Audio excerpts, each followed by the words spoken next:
Perjuangan, kesabaran, keberanian itu adalah sebuah kunci dari sebuah cara untuk bertahan hidup. Seperti kisah kali ini guys, di mana seorang pemuda manja yang mampu bertahan sendirian di alam liar dan berhasil menghadapi semua rintangan, baik dari serangan hewan buas, ganasnya alam, dan juga melawan rasa lapar setelah dia berpisah dengan ayahnya yang selama ini melindunginya. Dan inilah dia, Alpa. Scene diawali dengan adegan di mana sekelompok suku pedalaman di zaman es, di mana di zaman itu belum ada HP, internet, ojol, pinjol, dan juga Bang Emok. Sekelompok suku pedalaman itu sedang melakukan perburuan massal untuk memburu dan menjebak kawanan bison. Setelah dirasa kondisi tepat, mereka menggiring kawanan bison itu ke tepi jurang guys.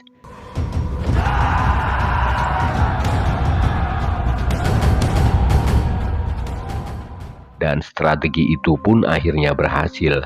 Kawanan bison yang ketakutan itu memilih aksi bunuh diri massal dengan menjatuhkan diri ke dalam jurang. Namun ternyata salah satu bison memilih berputar dan menyerang balik ke arah salah satu pemburu.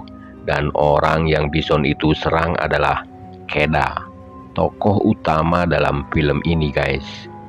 Pimpinan mereka pun langsung memburu dan menombak bison itu. Namun ternyata bison yang sudah kehilangan peri kehewanannya itu terus menyeruduk Keda dan melemparkannya ke sisi jurang kehancuran.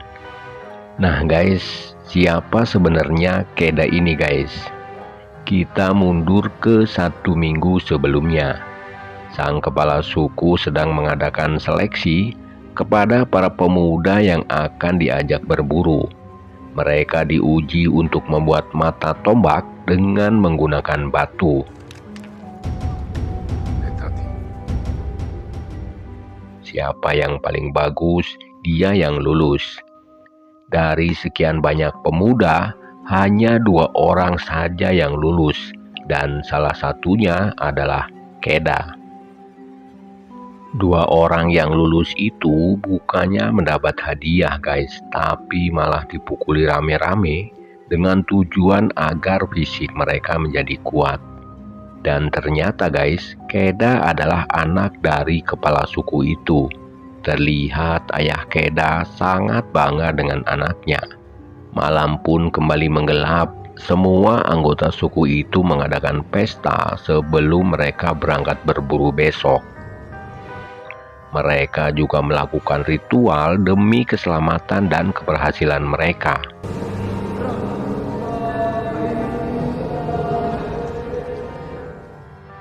Tak terasa pagi pun nongol.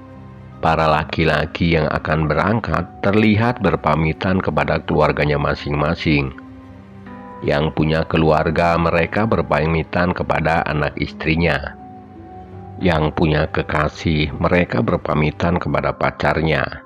Dan yang jomblo, mereka berpamitan kepada sabun di kamar mandinya. Kini perjalanan mereka akan dimulai guys.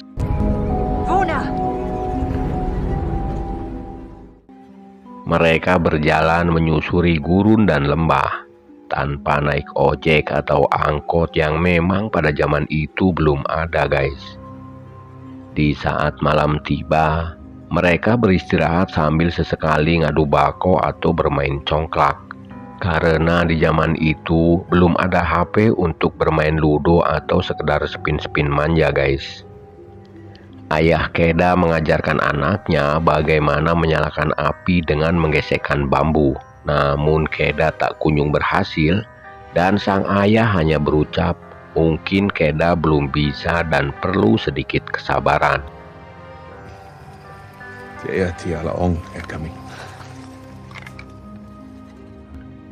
Menjelang subuh, mereka pun melanjutkan perjalanan. Dan di tengah perjalanan, mereka melihat rombongan pemburu dari suku lain. Karena berebut kekuasaan dan wilayah, mereka pun bersiap untuk berperang.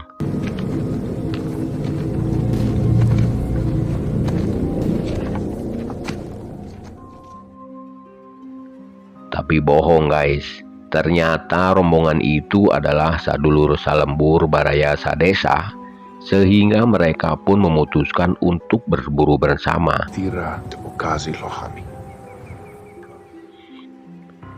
Di tengah perjalanan mereka bersatu untuk berburu sebagai bekal di perjalanan.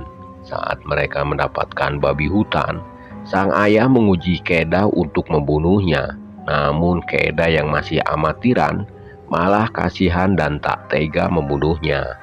Sampai akhirnya sang ayah mengajarkan Keda bagaimana membunuh yang baik dan benar. Ayahnya yang kecewa langsung berkata, "Keda, mulai besok kamu pakai androk, karena laki-laki harus kuat, keberhasilan harus diraih dan bukan pemberian." Di saat mereka sedang asik makan malam, mereka mendengar suara bisik-bisik tetangga yang mencurigakan. Semua pasukan pun waspada dan tiba-tiba seekor binatang buas menyerang salah satu dari mereka. Semua anggota terperanjat dan soak, terutama Keda yang memang masih baru dan masih dalam masa ospek. Setelah melakukan upacara kematian anggotanya, mereka pun segera melanjutkan perjalanan.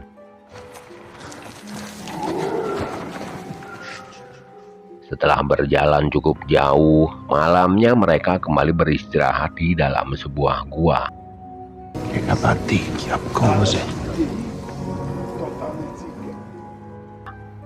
Dari dalam gua, sang ayah memberitahu Keda bahwa di ujung sana ada sekelompok serigala.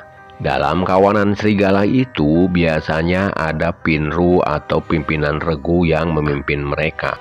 Dan pimpinan mereka biasa disebut Alpha.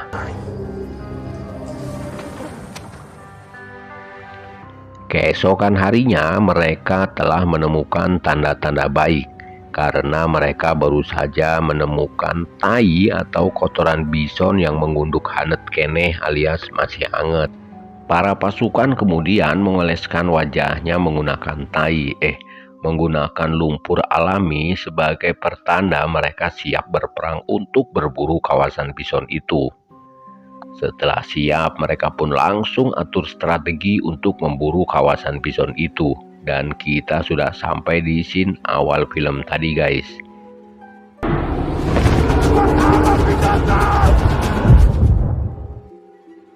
Keda yang ngaceleng di seruduk bison ternyata tersangkut dan nyangsang di antara bebatuan. Keda berusaha berpegangan, namun Keda tak sanggup bertahan dan terjatuh di dinding jurang hingga tak sadarkan diri. Ayahnya pun menangis gagauran dan terisak-isak.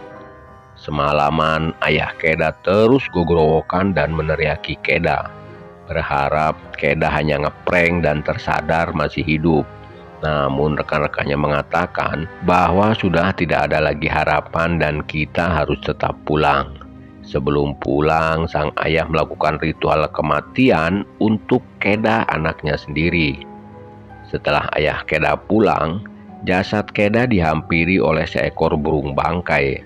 Di saat bibirnya disosor oleh sang burung, Keda kaget dan terbangun. Ternyata dia masih hidup guys. Dia pun berteriak-teriak memanggil ayahnya, namun tak ada jawaban. Sampai akhirnya Keda mencoba merayap menyusuri tebing untuk bisa turun. Namun ternyata Keda tak mampu lagi menemukan pijakan dan memaksa Keda untuk bergelantungan selama beberapa jam. Sampai akhirnya guys, hujan deras melanda pertanda musim dingin akan segera tiba. Dan untunglah tanah di bawah jurang itu menjadi penuh dengan air dan membuat Keda memberanikan diri untuk terjun ke bawah sana. Setelah tersadar, Keda menyangkal putung kakinya yang patah. Dia kemudian berjalan menuju tempat di mana dia terjatuh.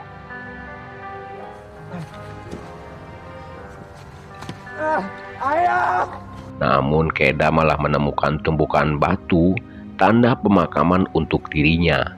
Itu artinya ayah Keda menganggap bahwa Keda telah tewas guys.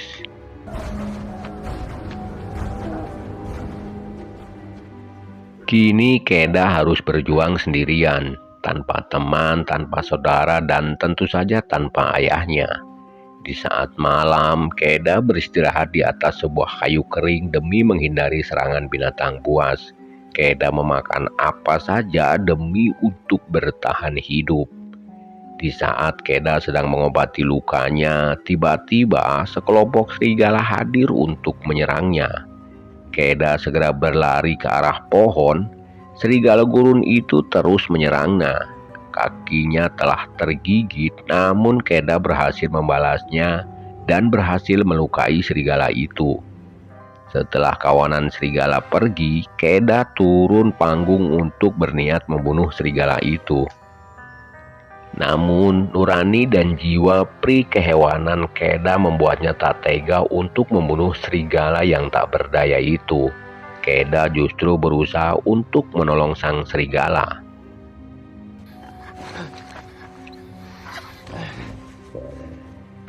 Malam pun kembali hadir. Keda memilih beristirahat di dalam sebuah gua bersama sang serigala dan berusaha menyalakan perapian dengan menggunakan cara yang telah diajarkan ayahnya. Walaupun waktu itu Keda tak kunjung bisa. Pagi pun menjelang, Keda bersiap untuk melanjutkan perjalanan. Namun serigala itu ternyata telah berhasil membuka ikatan di mulutnya. Keda mencoba PDKT dan memberikan minum kawa-kawa sebagai pertemanan ke serigala itu.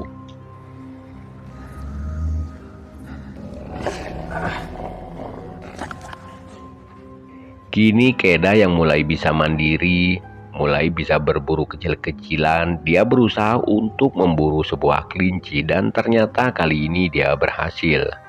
Keda sudah mulai bisa menyalakan perapian sesuai yang diajarkan ayahnya, yaitu dengan penuh kesabaran.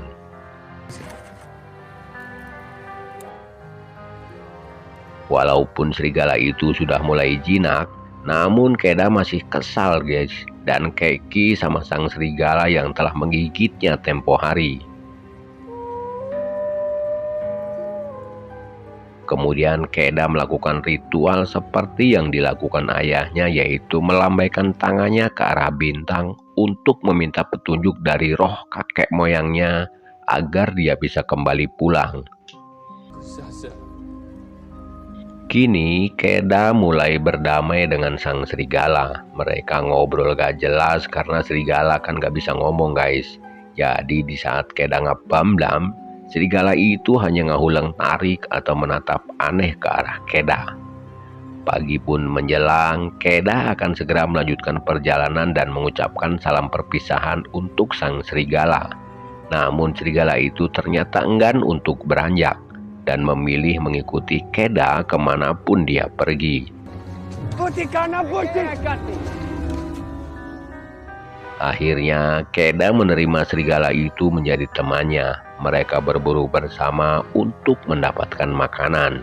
Siang dan malam mereka lalui bersama guys. Berburu, makan, berjalan, dan tidur pun mereka bersama. Kini mereka benar-benar sudah menjadi sahabat sejati bagaikan kue gonjing alias kue pancong guys. Sejak saat itu, Keda memanggil serigala itu dengan panggilan Alpha. Kini musim salju pun datang. Mereka tetap melakukan rutinitas mereka untuk berjalan dan terus berjalan demi mencari kampung halaman Keda. Di suatu malam guys, Alpha kedatangan keluarganya yaitu kawanan serigala. Dan di saat kawanan itu hendak menyerang, Alpha melarangnya dan memberi isyarat bahwa Keda adalah orang baik. Melihat hal itu, Keda jadi nggak tega guys dan menyuruh Alpha untuk kembali saja ke keluarganya. Keda pun kini melanjutkan perjalanannya sendirian tanpa Alpha. Di tengah dinginnya salju, Keda terus berjalan dan terus berjalan. Di saat ada badai salju menerpa, Keda melihat Alpha dan keluarganya. Keda berlari untuk menghampiri, namun Keda malah terperosok ke sungai mengalir yang ada di bawah salju. Alpha yang menyadari hal itu langsung menolong Keda.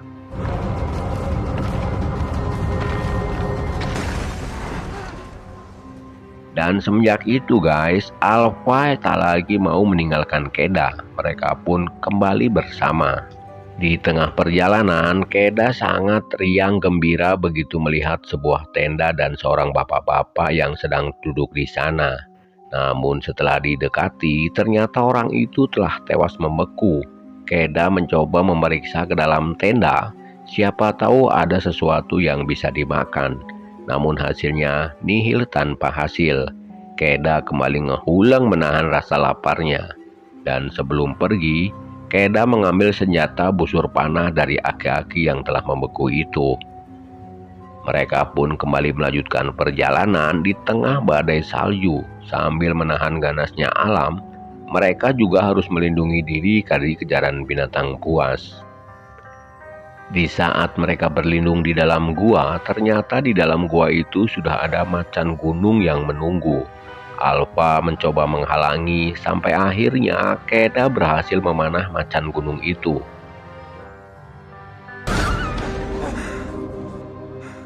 Namun akibat pertarungan barusan, Alpha kini terluka cukup parah guys. Keda berusaha mengobati luka Alpha sambil berterima kasih karena telah mempertaruhkan nyawanya demi dia. Alpha sudah diangkat menjadi keluarga Keda dan siap untuk hidup semati. Mereka pun akhirnya kembali melanjutkan perjalanan yang tak berujung itu guys. Sampai akhirnya Keda menemukan tugu batu yang dulu pernah dia lewati. Keda sedikit lega, namun fisik Keda rupanya mulai ngedrop. Terlihat Keda sampai muntah darah dan Alpha pun rupanya kelelahan dan ambruk tak berdaya. Keda yang sudah menganggap Alpha sebagai keluarganya akhirnya menggendong Alpha untuk meneruskan perjalanan.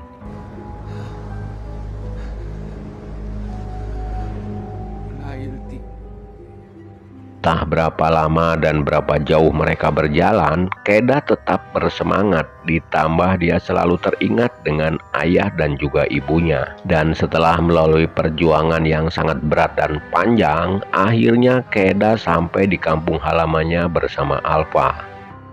Kebahagiaan tak tertahan di saat orang tua Keda melihat anaknya telah kembali. Mereka langsung memeluk Keda dan menyambutnya dengan sangat haru biru. Sumpah guys, adegan ini benar-benar sangat-sangat dramatis. Keda dan Alpha kemudian diobati di dalam rumah. Menurut para haji dan jukun di sana, ternyata Alpha sedang hamil dan siap untuk melahirkan. Akhirnya Alpha pun melahirkan anak tanpa tahu siapa bapaknya. Yang jelas bapaknya bukan Keda. Dan film pun berakhir guys. Itulah guys kisahnya, benar-benar sangat-sangat luar biasa film kali ini guys. Sampai bingung saya harus berkomentar apa. Pokoknya mantap dan gimana ya, saya sangat menikmati film ini guys. Kalau nggak percaya silakan kalian tonton full filmnya aja ya guys. Saya Hendrik dan pasukan Pohong Hijau mengucapkan selamat menikmati semua detik-detik kehidupan kalian. Jangan lupa untuk bersyukur dan sampai jumpa di next video. Bye-bye.